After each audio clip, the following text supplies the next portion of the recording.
A finales del siglo XVIII, ya se estudiaba la composición de los cuerpos orgánicos. Tanto Schele como Bergman ya habían estudiado ciertos ácidos orgánicos y habían aislado el principio dulce de los aceites, lo que se conocería como glicerina.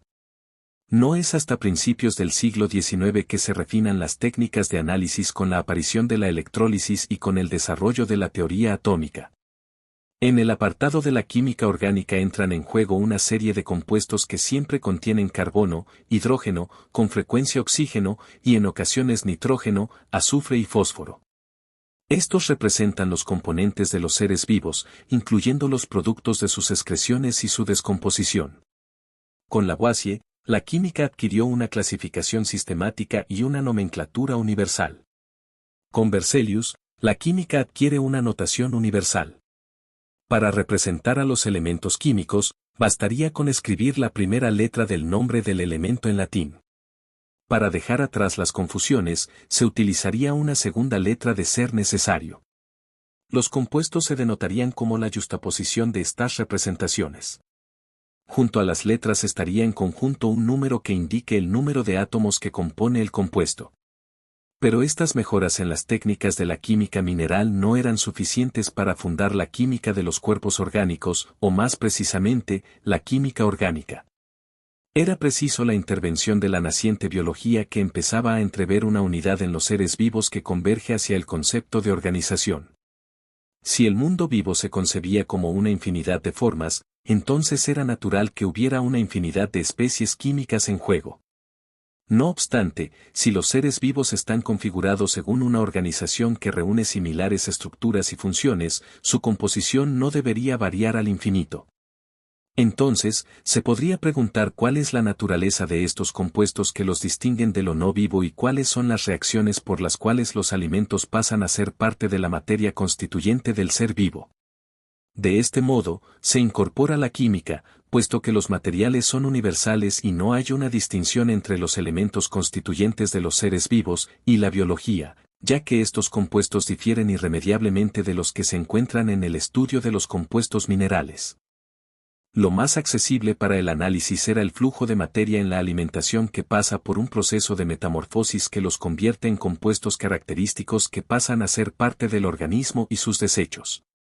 La química orgánica se impone la tarea de revelar la identidad de estos compuestos y las transformaciones que los producen. Había que examinar las formas de entrada y salida. Tales transformaciones superan con creces las leyes de la química ordinaria. Sus combinaciones son diferentes y de estas surgen propiedades radicalmente distintas. La química orgánica debe poder identificar los compuestos que constituyen a los seres vivos y las sustancias que los recorren y, de ser posible, analizarlos. Aunque no estaba obligada, por así decirlo, a demostrar tales composiciones por la vía de la síntesis, puesto que esto superaba las capacidades de los químicos. Dice Liebig: toda la economía de las transformaciones del organismo está subordinada a un principio inmaterial de la que el químico no puede solicitar a su antojo. Buller fue capaz de sintetizar urea, que es un compuesto presente en la orina, en el laboratorio al someter a ebullición una solución de cianato de amonio. Pero el mismo Buller se niega a considerar este logro como una síntesis de un compuesto orgánico a partir de sustancias inorgánicas. Si bien, el compuesto de partida, a saber, el ácido cianhídrico es un compuesto simple, sigue siendo un compuesto orgánico.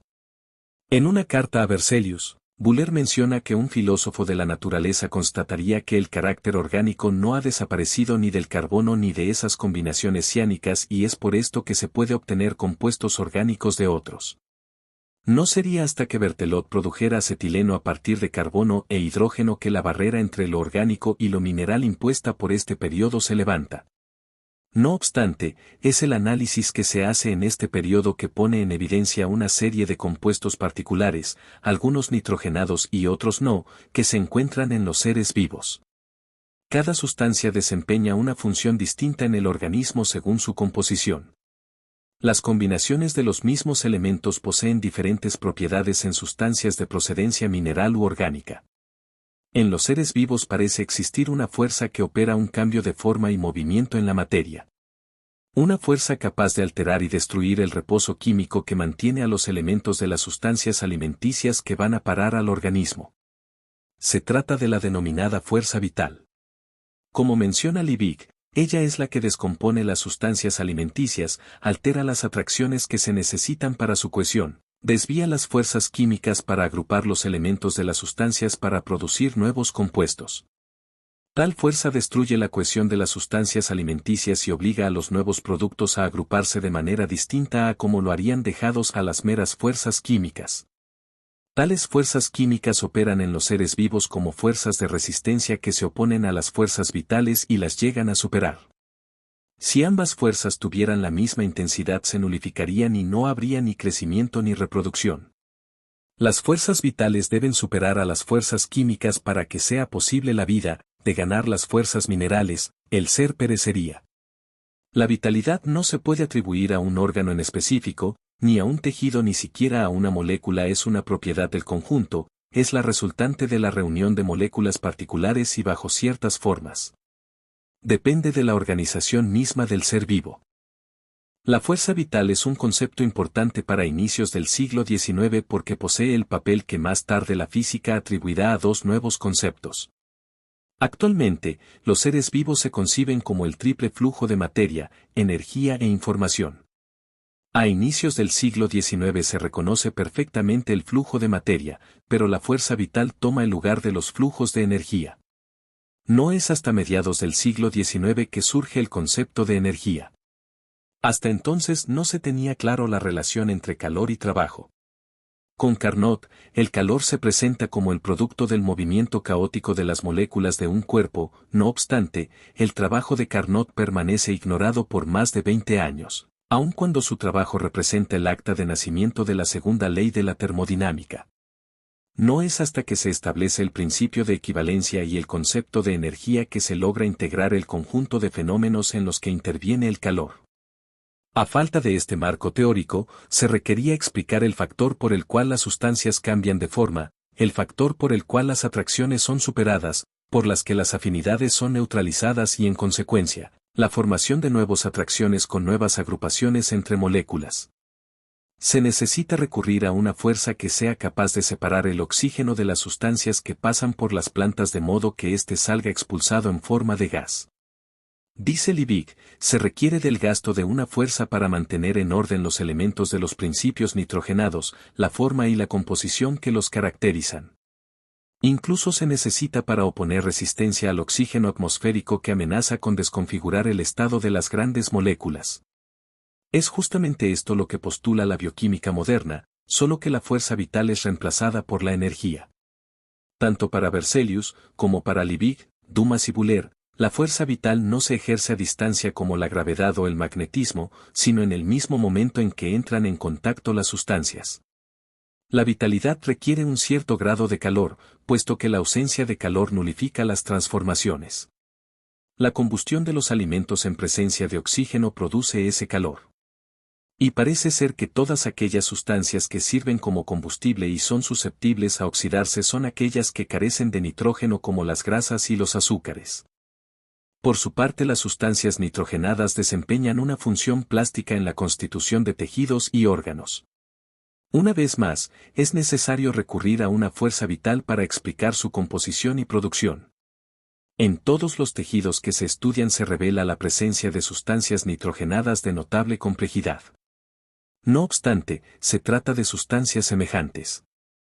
El análisis de sustancias nitrogenadas como la leche y la sangre muestran siempre la presencia de carbono, hidrógeno, oxígeno y nitrógeno en proporciones rigurosamente constantes a los cuales se añaden cantidades variables de azufre y fósforo.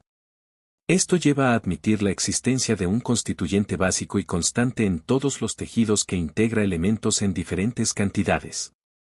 Mulder llama a este constituyente básico como proteína, subrayando este carácter. A partir de la formación de la proteína y su combinación con ciertos elementos se forja la arquitectura del ser vivo. El hecho de que sustancias tan similares tengan propiedades distintas requiere el uso de un nuevo principio. Los químicos son llevados a admitir que la posición de un átomo en la estructura de la molécula determina significativamente las propiedades de las sustancias. Esta misma consecuencia surge del análisis de compuestos más simples. El análisis de sustancias tan diferentes en sus propiedades como los cianatos y los fulminatos o los ácidos racémicos y los ácidos tartáricos revela una similitud en los elementos que los compone.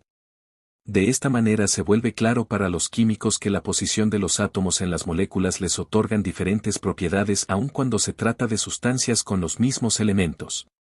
Berzelius nombra este principio de similitud de composición, pero de estructura diferente como isomería. El orden estructural de las moléculas se vuelve un factor a considerar para dilucidar las propiedades de las sustancias.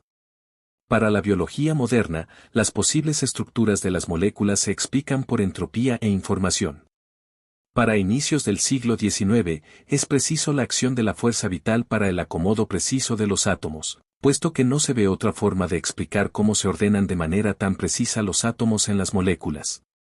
En cuanto al mecanismo de las reacciones, es claro que hay una diferencia entre lo que pasa en los organismos y lo que se es capaz de reproducir en el laboratorio. Ya se sabe que la respiración es esencialmente una combustión. No obstante, se trata de una combustión muy particular. La combustión de los seres vivos es lenta y con temperaturas controladas. Todo lo contrario que la combustión de la madera, que es extremadamente rápida y las temperaturas son mucho mayores.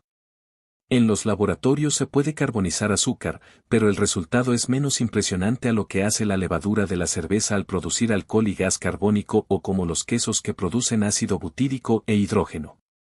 En los seres vivos parece haber sustancias nombradas como fermentos que son capaces de dirigir las reacciones. Tales sustancias remodelarían las uniones entre elementos y efectuarían una transformación de las sustancias. Surgieron dos maneras de considerar el efecto de los fermentos. Para Liebig se puede concebir que ciertos cuerpos químicos son capaces de transmitir algunas de sus propiedades a otros cuerpos. Los fermentos serían aquellas sustancias que están en constante estado de agitación y que son capaces de transmitir su propio movimiento. Liebig invoca una analogía. La descomposición o la combustión solo puede efectuarse cuando un cuerpo ya está en estado de descomposición o combustión, simplemente lo transmite. Asimismo, el movimiento de estas moléculas en reacción es capaz de influir en el equilibrio de otros cuerpos que entran en contacto con ellas. Si la levadura de cerveza es capaz de fermentar el azúcar es porque ya contiene en sí mismo una sustancia en estado de metamorfosis. Por otro lado, se puede atribuir las propiedades de los fermentos, como lo hace Berzelius, a una nueva fuerza química que actúa en la transformación de compuestos tanto orgánicos como minerales. Ya sea en estado sólido o en solución, hay ciertos cuerpos, simples o compuestos, que se oponen a las fuerzas que mantienen la cohesión de otros compuestos y provocan su transformación. Estos cuerpos actúan de manera particular. Son capaces de alterar la disposición de los átomos sin ellos tener una participación propiamente química, puesto que se mantienen intactos después de que la transformación acontece. Esto pasa con el manganeso, la plata o la fibrina de la sangre que provocan la descomposición del agua oxigenada. También es el caso del ácido sulfúrico que es capaz de transformar el almidón en azúcar, del mismo modo la diastasa extraída de semillas en germinación. A su vez, las limaduras de platino son capaces de hacer arder alcohol puro a temperatura ambiente o transformarlo por oxidación en ácido acético al añadir agua. Para designar a estas reacciones de origen desconocido que se presentan en presencia de determinados cuerpos, Berzelius usa el término catálisis. Dice Berzelius, la catálisis consiste en la capacidad de ciertos cuerpos de despertar afinidades que de otro modo se encontrarían inactivas a tales temperaturas.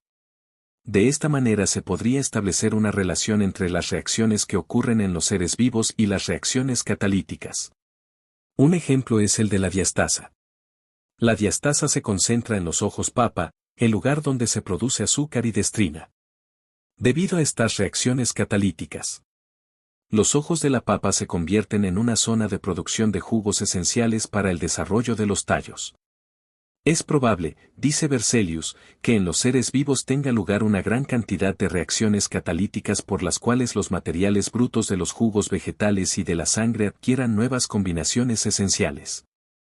Y así es como, a partir de nuevas ideas y técnicas, se va constituyendo una nueva disciplina que tiene por objeto la composición de los seres vivos y que va elaborando conceptos y lenguajes propios.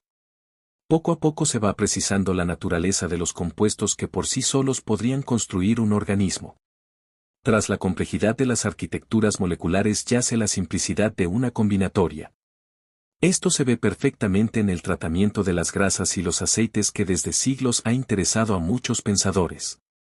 Desde los confines de la alquimia a siglo XVIII no se dejó de triturar, amasar y quemar manteca de cerdo, cebos y mantequilla sin lograr dilucidar algo de su naturaleza y composición. Con la ayuda de nuevos y menos burdos métodos, Chevreul es capaz de constatar que las grasas están constituidas por la combinación de compuestos más simples. Así como las aleaciones se obtienen amalgamando ciertos metales en ciertas proporciones, las grasas se constituyen por la combinación de un principio dulce, que más tarde se conocería como glicerina, con ciertos ácidos llamados grasos. El tipo de ácido graso que se combina con la glicerina es lo que determina las propiedades de las diferentes grasas y aceites. En las reacciones de especies orgánicas, hay una sustitución de ciertos elementos por otros sin que esto destruya la arquitectura de la molécula de mayor tamaño. Estas sustituciones pueden afectar tanto a elementos aislados como grupos de átomos. Se trata de radicales que permanecen asociados a través de las transformaciones químicas. Las radicales pueden ser trasladados en bloque a una molécula o quedarse atrincherados y recibir átomos suplementarios sin sufrir alguna modificación. La obra de autores como Dumas, Laurent, Gerhardt, Buller y Liebig ayuda a establecer familias, núcleos o tipos de cuerpos químicos a los que puede unirse una variedad de radicales y cuya presencia confiere a la molécula de ciertas funciones, alcohol, ácido, amina, aldehído, etc. Se establece entonces una clasificación de doble entrada. Por un lado, están las series homólogas que permiten clasificar las sustancias en familias naturales según su función. Por otro, están las funciones químicas que establecen una relación entre sustancias de familias diferentes, pero de propiedades semejantes. En conclusión, la gran variedad de compuestos orgánicos se puede reducir a una combinatoria de tipos y funciones limitado. La variedad de moléculas nace de la capacidad de ciertos átomos o grupos de átomos de trasladarse sin que la arquitectura de la molécula sea destruida. Algo así como un edificio al que se le puede desmontar ladrillos sin que los cimientos se vengan abajo. Tras las formas, los órganos y las sustancias, se encuentra una serie de reacciones que atacan los materiales en los alimentos para transformarlos en moléculas esenciales para la vida. Entre la química y la biología, la nueva ciencia de los compuestos orgánicos se esfuerza por delimitar los contornos de la vida cuya especificidad e irreductibilidad se afirma a inicios del siglo XIX. La química orgánica en sus inicios hace una separación entre los seres vivos y los no vivos, y hace una diferencia entre lo que es asequible a las ciencias físicas y lo que las desborda. Tal barrera es lo que terminará cediendo bajo la tutela de dos nuevas concepciones del orden de la materia, a saber, las que se extraen de la mecánica estadística y la fisicoquímica.